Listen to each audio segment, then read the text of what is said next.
Welcome back to my YouTube channel the best teach. आज सीखेंगे Microsoft Excel में अगर हम अकाउंट नंबर को अगर एंटर करते हैं तो हमने देखा है यहाँ कोई बड़े नंबर्स को हम एंटर करते हैं तो इस तरह से हमारा क्या होता है वो बन के आता है सिंबल्स, और इसके अंदर प्लस का भी आता है और ये इस तरह से। क्योंकि एक्सेल में अगर हम 15 नंबर से कम एंटर कर रहे हैं तो आपका कोई दिक्कत नहीं है। अगर वहीं पे हम 15 से अगर ज़्यादा नंबर एंटर करते हैं तो उस टाइम ही इस तरह से दिखाता है, या क्योंकि एक्सेल 15 नंबर तक को तो वो क्या कर लेता है, रीड कर लेता है। ठीक है, तो एक्सेल में अगर हम इस तरह से नंबर्स किसी को एंटर करते हैं तो वो इस तरह से आपका बन के आ जाता है। या फिर हम कोई भी नंबर्स अगर 16 डिजिट का एंटर करते भी हैं इस तरह से, तब भी जो आपने देखा होगा तो इसको उसने क्या कर दिया, 0 कर दिया अभी। तो ये भी प्रॉब्लम आती है। जैसे अगर आप बड़े नंबर्स को इस तरह से अगर एंटर कर भी रहे हैं इस तरह से,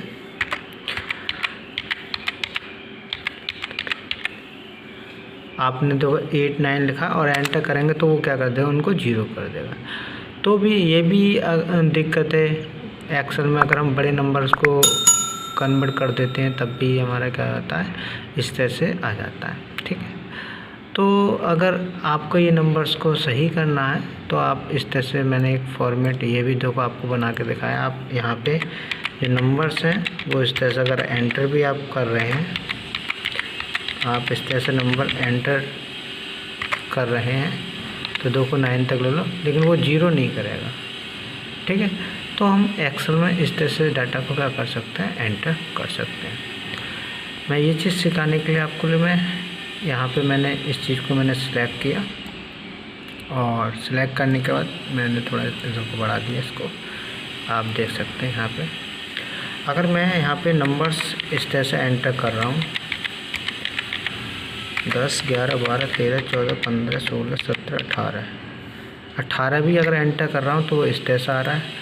तो इसको अगर हम यहाँ से जाने के बाद और टैक्स कर दें तो इस तरह से दिखाएगा आपको। ये देखो 0 0 कर दिया। ठीक है, और तो ये सारी प्रॉब्लम इसमें आती रहती है। ठीक है, तो ये प्रॉब्लम सॉल्व करने के लिए सबसे पहले हमें क्या करना पड़ेगा, उस सेल को हमने सिलेक्ट कर लिया और इसी पे आप क्या कर दीजिए, राइट क्लिक करके आप फॉर्मेट सेल में जाके, और यहाँ पे आपका टैक्स आ रहा है, आप इस पे आप यहाँ पे क्या कर दीजिए, ओके कर दीजिए। ओके आप कर देंगे। उसके बाद अगर आप यहाँ पे नंबर्स को एंटर करेंगे 1 2 3 4 5 6 7 8 9 12 13 14 15 16 नहीं किया, 1 2 3 4 5 6 7 8 9 10 11 12 13 14 15 16 17 18 19 किया आपने एंटर, 0 तो नहीं किया। तो आप इस तरह से क्या कर दीजिए, टैक्स को सिलेक्ट कर दीजिए और आप आसानी से उन नंबरों को क्या कर सकते हैं, इस तरह से आप एंटर कर सकते हैं। कोई भी नंबर 0 शो नहीं होगा।